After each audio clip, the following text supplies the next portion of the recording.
Bonjour à tous et bienvenue dans ce 4e numéro de Cap sur Limo. Aujourd'hui, nous allons vous parler de la rénovation et de la réhabilitation d'un logement.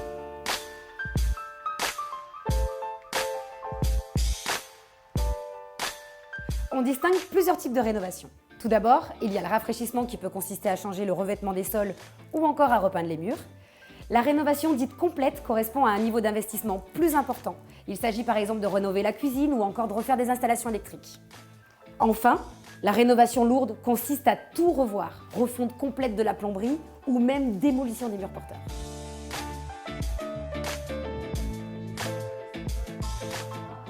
Rénover un bien présente de nombreux avantages. On optimise les lieux, on réagence les espaces de vie et on imagine une nouvelle décoration qui nous correspond au mieux. C'est aussi l'occasion de remettre aux normes, d'améliorer l'isolation et à terme de revendre le logement en faisant des bénéfices.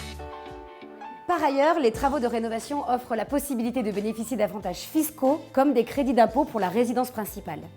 Il existe de nombreuses aides à la rénovation, n'hésitez pas à vous renseigner. Faites attention, si chacun a le droit de procéder à la rénovation de son appartement, il ne peut néanmoins pas faire tout ce qu'il veut.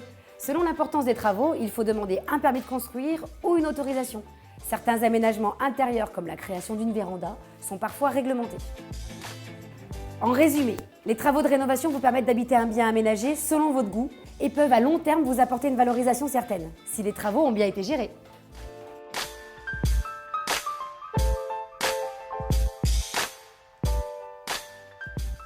Si jamais la rénovation vous fait peur, mais que vous souhaitez un logement à votre goût, la réhabilitation peut être une solution. Ce genre d'acquisition consiste à acheter un bien que le promoteur s'engage à rénover selon les dernières normes. C'est lui qui prend en charge tous les travaux et vous livre un bien entièrement fini. L'achat d'un logement dans une résidence réhabilitée présente de nombreux avantages. Tout d'abord, bénéficier d'un emplacement attractif. Les logements sont souvent bien placés en centre-ville, près des transports et des commerces. Un bon emplacement, c'est donc l'assurance de louer son bien très rapidement. Autre argument, le design du bien, souvent atypique. Il combine le charme de l'ancien et l'originalité. Par exemple, de très hautes fenêtres, des verrières ou encore de belles hauteurs sous plafond. Un logement réhabilité permet aussi de profiter des avantages du neuf. Les aides à l'achat, la possibilité de personnaliser son intérieur chez certains promoteurs, les diverses garanties du neuf et enfin, vous n'avez aucun travaux à prévoir. Pour finir, ce type d'achat offre la possibilité de bénéficier du dispositif Pinel ancien. C'est le même principe de réduction d'impôt que dans le cadre d'un investissement dans un appartement neuf. Le taux de réduction d'impôt Pinel sont les mêmes, 12, 18 ou même 21% selon l'engagement de location. Des promoteurs excellent dans la réalisation de ce type de programme et peuvent vous accompagner dans vos démarches.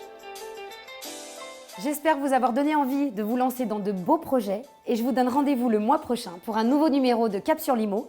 En attendant, retrouvez-nous en replay sur tlm.tv ou sur les réseaux sociaux avec le hashtag Cap sur Limo.